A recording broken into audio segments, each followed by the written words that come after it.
Hello, hello mga sandukero, sandukera.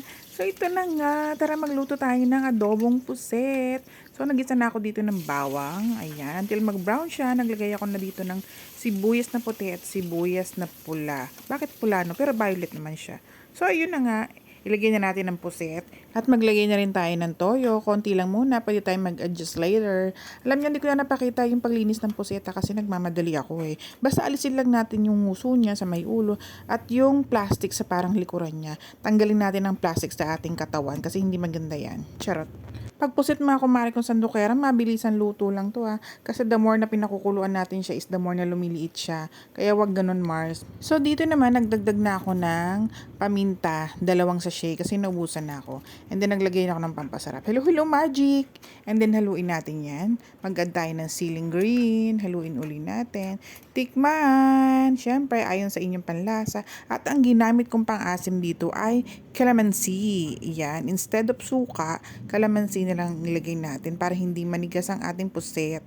Then nag-add ako ng konting sugar. And then i-adjust nyo na uli ang lasa. Depende sa lasa na gusto nyo. So ito na nga mga kumare kong sandukero at sandukera. Okay na ito at na-achieve ko na yung lasa na gusto ko at nagdagdag ako dito ng siling pula. Option na lang naman ito kasi gusto ko talaga yung medyo maanghang-anghang pag kumain ako. Ayan.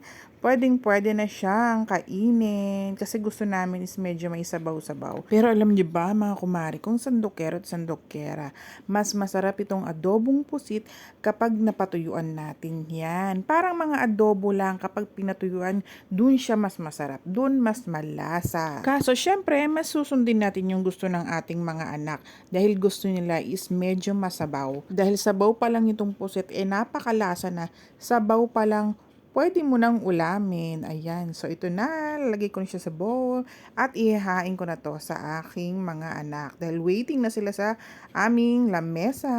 So, that's all sa aking recipe for today. Sana nagustuhan nyo mga kumare kong sandukera at sandukera ang luto kong adobong pusit. At sana ma-achieve nyo rin ang the best na lasa ng adobong pusit.